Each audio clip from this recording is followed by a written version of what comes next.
Tak banyak masyarakat Muslim tahu tentang ta'aruf dan peminangan, termasuk ta'aruf yang begitu ketatnya menggantikan pacaran yang begitu bebasnya. Termasuk dalam tata cara dan adab-adabnya, bagaimana mempelai laki-laki diperkenankan untuk nazar melihat calon istrinya. Dan anehnya lagi, perjodohan yang dilakukan dalam Islam terkadang kedua mempelai tidak bertemu. Untuk mengerti pasangannya, masing-masing bisa melalui walinya.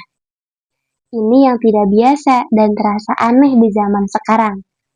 Tetapi begitulah Islam mengatur. Yang di zaman modern ini terasa asing, seperti yang disabdakan oleh Nabi.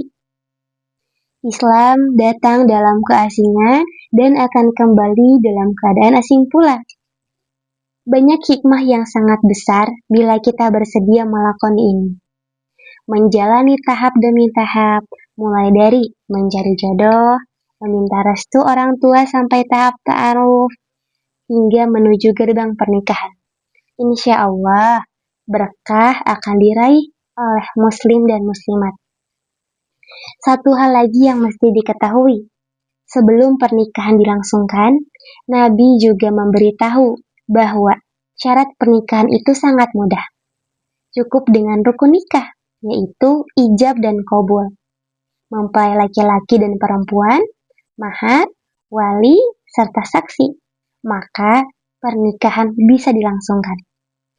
Namun, lagi-lagi masyarakat salah kaprah.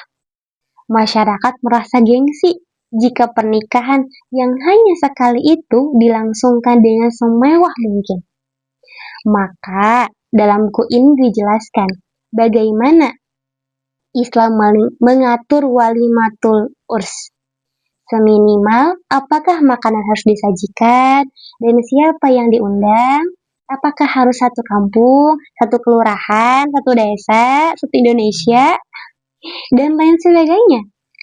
Bukankah terkadang walimatul urs semua yang kita kenal merasa sayang jika kita tidak diundang? Jika tidak diundang akan merasa kepikiran. Bahkan dalam undangan itu kita utamakan yang kaya, mengingat sumbangannya pasti besar, dan lain sebagainya.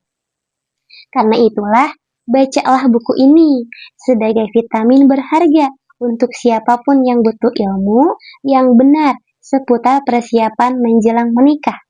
Hingga pada saat menikahnya itu sendiri, buku ini juga cocok dibaca oleh siapa saja, yakni mereka yang jodohnya masih jauh. Calonnya sudah ada tapi mendapat tantangan dari orang tua.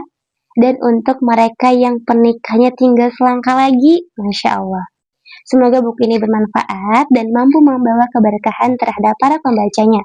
Menjadi solusi bagi orang-orang yang jodohnya masih jauh. Ataupun bagi orang-orang yang mendapatkan tantangan orang tua. Serta menjadi solusi pula ketika melangsungkan pernikahan agar tidak begitu mahal tetapi sesuai kantong. Karena itulah aturan Islam. Barakallahu fikum, salam manfaat. Nanti kita akan lanjutkan sharing baca buku bareng Syifa. Assalamualaikum.